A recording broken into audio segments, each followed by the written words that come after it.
നമസ്കാരം. ഇന്ന് പറയുന്നത്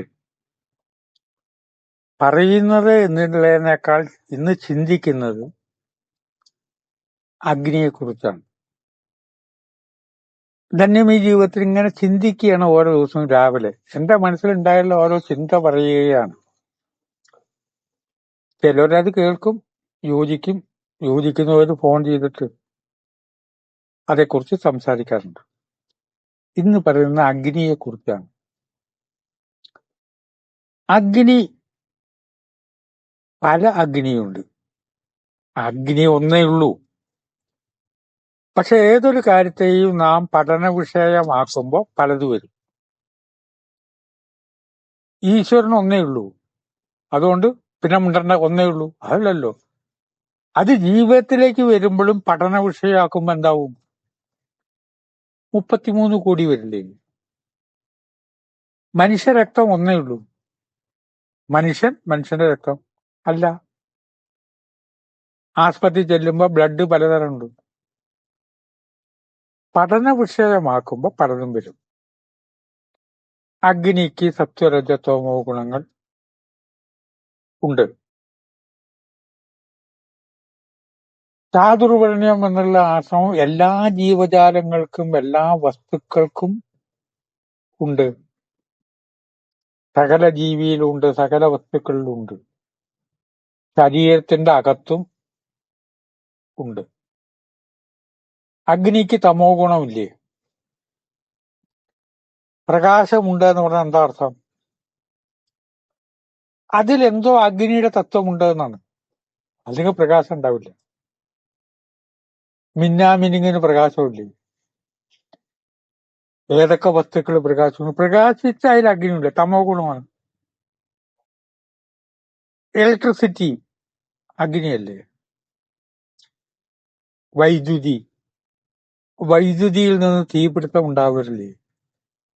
ആണ്. അത് അതിന്റെ രജോ ഗുണമാണ്. തീ എന്ന് നമ്മൾ വിളിക്കുന്നതോ അതിന്റെ സാത്വിക വശമല്ലേ? നല്ല കാര്യങ്ങളെ വേവിപ്പിച്ചെടുക്കാനും അതിനെ കൈകാര്യം ചെയ്യാം തീ. പഞ്ചഭൂതങ്ങൾ ബാക്കി 4നെയും അഗ്നി ശുദ്ധീകരിക്കുന്നു. ആ 4നെ ശുദ്ധീകരിക്കുമ്പോൾ നമ്മുടെ അകത്തൊരഗ്നിയുണ്ട്.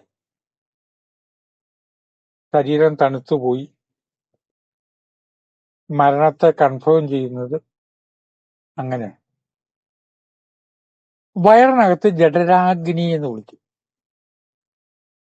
വയറിനകത്ത് അഗ്നിയുണ്ട്.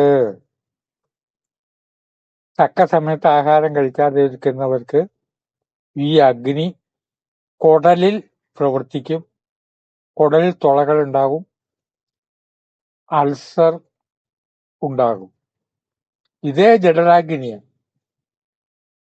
ഈ ജഠരാഗ്നിയെ വിളിക്കുന്ന പേരാണ് വൈശ്വാനരൻ. അതൊരു അഗ്നിയാണ്. നമ്മുടെ ശരീരത്തിൽ വയറിനകത്ത് കഴിക്കുന്ന ആഹാരത്തെ ദഹിപ്പിക്കുന്നത് വൈശ്വാനരൻ എന്ന അഗ്നി ആണ്. വൈശ്വാനര ചൂർണം എന്നൊരു മരുന്ന് ആയുർവേദത്തിൽ ഉണ്ട്. ആ മരുന്ന് കഴിക്കുന്നതാണ് അതിന് ആര് പേരിട്ടാലും അതിന് ഏറ്റവും യോജിച്ച പേരാണ് വൈശ്വാനര ചൂർണൻ എന്നത്. വയറിന്റെ അകത്ത് അസുഖങ്ങൾ ഭേദമാക്കുകയും ഈ വൈശ്വാനര അഗ്നിക്ക് ശക്തി കൊടുക്കുകയും ചെയ്യും. എന്നാൽ വൈശ്വാനരനെ ശക്തി കൊടുക്കാതെ ദ്രോഹിക്കുന്ന ചില കാര്യങ്ങളെ കുറിച്ചാണ് പറയുന്നത്. അതെന്താ ഈ അഗ്നിക്ക് ദ്രോഹം ചെയ്യുന്നത്? നിങ്ങൾ എന്താ ഉദ്ദേശിക്കുന്നത്? ആകെ ഒന്ന് പറഞ്ഞു തരേണ്ട കാര്യം ഞങ്ങൾക്കറിയാം. കണ്ടമാനം മാംസാഹാരോ ലഹരി വസ്തുക്കളാണോ ഉദ്ദേശിക്കുന്നത്? അതൊക്കെ നല്ലതാണെന്നും ഇപ്പൊ പറഞ്ഞില്ല. കഴിക്കുന്ന ആഹാരത്തിൽ പരമാവധി ആശ്രയദോഷം ഉണ്ടാകരുത്. ആശ്രയദോഷം വൈശ്വാനരന് ഇഷ്ടമല്ല. എന്താണ് ആശ്രയദോഷം? ഒരു ചായ ഒരിടത്ത് കൊണ്ടു വെച്ചു, അതൊരാൾക്ക് കൊടുത്തു, അയാൾ ഇപ്പുറത്തെ ആൾക്ക് കൊടുത്തു. അപ്പൊ ഈ ചായ കൊടുന്ന ആൾക്ക് ഇതുവരെ നടന്നു വരണ്ട, ഈ ആള് ഇപ്പുറത്തെ ആൾക്ക് കൊടുത്തു. അങ്ങനെ നമ്മുടെ കൈവശം ആ ചായ എത്തി. 15 പേര് കൈമാറി. അവിടെ കൊണ്ടു വെച്ച ആദ്യത്തെ ചായ അല്ലാതെ ജലത്തിനൊരു പ്രത്യേകതയുണ്ട്. ആരൊക്കെ കൈകാര്യം ചെയ്തുവോ അവരുടെ മാനസികാവസ്ഥ അതിനെ സ്വാധീനിക്കും. ഒരു വസ്തു എവിടെ ഉണ്ടാക്കുന്നു, ആ കൃഷിക്കാരൻ മുതൽക്ക് എത്ര പേരത് കൈകാര്യം ചെയ്തുവോ അവരുടെയൊക്കെ മാനസികാവസ്ഥ ഈ ഭക്ഷ്യവസ്തുവിനെ ബാധിക്കും. ഈ ആശ്രയദോഷം വൈശ്വാനരന് ഇഷ്ടം അല്ല. ഇക്കാരണം കൊണ്ട് തന്നെ വളരെ പഴഞ്ചന്മാര്, പഴയ ആളുകള് അവരുടെ വീടിന്റെ അടുത്തായിരിക്കും കൃഷിസ്ഥലം. അവിടെ പോയിട്ട് നെല്ല് കൊയ്തെടുക്കുന്ന ഇവരും ചിലപ്പോ ജോലിക്കാരെയും കൂട്ടിയിട്ട് അവരിനെ ആയിരിക്കും കൊയ്യുന്നത്. അവരാണ് മെതിക്കുന്നത്. മെതിച്ചതിന് ശേഷം നെല്ല് പുഴുങ്ങും. അവിടെ തന്നെ പുഴുങ്ങിയ നെല്ല് ഉണങ്ങാനിടണം. ഞാനിതൊക്കെ കണ്ടിട്ട് ഉണ്ട്. പട്ടാമ്പിയിലെ ഗ്രാമങ്ങളുടെ ഒക്കെ ഇപ്പൊ രീതി മാറി. എന്റെ വയലത്തിൽ ഉണങ്ങാനിട്ടിട്ട് ആ നെല്ല് കുത്തുന്നത് ആ വീട്ടിൽ തന്നെ.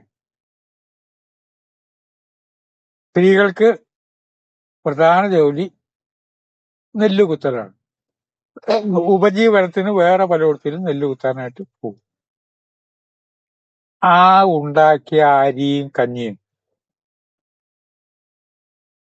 ആശ്രയദോഷം എത്ര കുറവാണ്. ആകെ എത്ര പേരെ അത് കൈകാര്യം ചെയ്ത്? വളരെ കുറച്ച് പേരെ കൈകാര്യം ചെയ്തു. അതിന് പകരം ഏതോ സംസ്ഥാനത്ത് ഏതോ കൃഷിക്കാർ ഉണ്ടാക്കി എത്രയോ പേര് കൈകാര്യം ചെയ്ത് ഒടുവിൽ അത് ഫുഡ് കോർപ്പറേഷന്റെ ഗോഡൌണിൽ വന്ന് അതിന്റെ മുകളിൽ വിഷവസ്തുക്കൾ വെച്ച് സകല ജീവിയും കൊന്ന് റേഷൻ ഷാപ്പിലോ കടകളിലോ വന്നിട്ട് ആരൊക്കെ അത് ഉണ്ടാക്കി അവരുടെ മുഴുവൻ മാനസികാവസ്ഥ അതിൽ വരുമ്പോൾ വൈശ്വാനരന് അത് ഇഷ്ടമല്ല. ഇന്ന് ഉച്ചയ്ക്ക് കനത്തൊരു വിശപ്പ് വന്നൊരവസരം ഒരു ചടങ്ങിന് പോയി. കോഴിക്കോട് ടൗണിൽ തന്നെ കുതിരവട്ടവും പപ്പു അനുസ്മരണം. അപ്പൊ അവിടുന്ന് തന്നുള്ളൊരു ഉഴുന്നുവട തിന്നുമ്പോ ഞാൻ അങ്ങനെ ആലോചിച്ചു, ആ ഉഴുന്നുവട സ്വാദ് അഥവാ സ്വാദില്ലായ്മയുണ്ടെങ്കിൽ അതിന്റെ കാരണം അത് കൈകാര്യം ചെയ്ത രീതി. ഹോട്ടലിലാണെങ്കിൽ ഹോട്ടലുകളിൽ ഉണ്ടാക്കുന്ന വസ്തുക്കള് തീർന്നില്ല. ഒരു കല്യാണത്തിന് പോയാൽ ആ ഊണ് കഴിച്ചില്ലേ എന്ന് വരന്റെ വധുവിന്റെ ബന്ധുക്കൾ പറയുമ്പോഴും അത് കോൺട്രാക്ട് കൊടുക്കുകയാണ്. കോൺട്രാക്ട് കൊടുത്ത ആള് വേറെ ആളോട് പറയുകയാണ്, അവരെവിടുന്നോ ജോലിക്കാരെ കൊണ്ടുവരികയാണ്. ഇതൊന്നും പാടില്ല എന്നിപ്പോ ഞാൻ പറഞ്ഞിട്ടില്ല. അവര് കൈകാര്യം ചെയ്യുന്നു. ആ ഭക്ഷ്യവസ്തുവിന് ആശ്രയദോഷം വർദ്ധിക്കും. വളരെ പേര് കൈകാര്യം ചെയ്യും. എക്സിബിറ്റ് ചെയ്തുള്ള വസ്തുക്കൾ കാണുമ്പോൾ നമുക്ക് ചിലപ്പോൾ തിന്നണം തോന്നും. ആ കടയിൽ അതിങ്ങനെ എടുത്ത് വെച്ച രീതി കണ്ടാൽ വാങ്ങി തിന്നണമെന്ന് കുട്ടികൾക്കും മുതിർന്നവർക്കും തോന്നും. അനവധി പേര് അത് നോക്കിയിട്ടുണ്ട്, അവരാഗ്രഹിച്ചിട്ടുണ്ട്. ഇതൊക്കെ ആശയദോഷത്തിന്റെ പട്ടികയിൽ വരും. ഒരു പ്രധാനപ്പെട്ട സന്യാസി ഒരു തവണ അവിടെ ചെന്നപ്പോ ബാക്കിയുള്ളവരാണ് പറഞ്ഞത്, അദ്ദേഹം സ്വയം ഉണ്ടാക്കിയത് പരമാവധി കഴിക്കാറുണ്ട്. കടയിൽ നിന്ന് സാധനം ഒട്ടും വാങ്ങില്ല എന്നല്ല, പരമാവധി കുറയ്ക്കും. ഒരു സദ്യക്ക് അങ്ങനെ പോയിട്ട് കഴിക്കുന്ന സ്വഭാവം അദ്ദേഹത്തിന് ഇല്ല. ഉള്ള കഞ്ഞിരവെള്ളം നമ്മുടെ വീട്ടിലുണ്ടാക്കിയാൽ വൈശ്വാനറിന് അതാണ് ഇഷ്ടം. സ്റ്റാർ ഹോട്ടലിലൊക്കെ പോയിട്ട് താമസിച്ചാലും വീട്ടാഹാരം ഇഷ്ടപ്പെടുന്ന ഒരു വ്യക്തിയാണ് ഞാൻ. സുഹൃത്തുക്കളായ ഐ വി ശശിയും ടി ദാമോദരൻ മാഷൊക്കെ എന്നെ കളിയാക്കി പറഞ്ഞത് പതിവുണ്ട്. സ്റ്റാർ ഹോട്ടലിൽ താമസിച്ചിട്ട് കഞ്ഞിരവെള്ളം കുടിക്കുന്നവരുണ്ട്. കഞ്ഞിരവെള്ളത്താൽ ഹോട്ടലിലെ കഞ്ഞിരവെള്ളമല്ല, പരിചയക്കാരാരെങ്കിലും വീട്ടിലുണ്ടാക്കിയ കഞ്ഞിരവെള്ളം എന്ന് പറയാൻ കാരണം, അത് കുടിക്കാനുള്ള കാരണം പരമാവധി പ്രാവർത്തികമാണോ എന്നല്ല ചോദ്യം. വൈശ്വാനരൻ എന്നൊരു അഗ്നിയുണ്ട്. ആ അഗ്നി ഇഷ്ടപ്പെടുന്നത് ആശ്രയദോഷം കുറഞ്ഞ കാര്യങ്ങൾ ആണ്.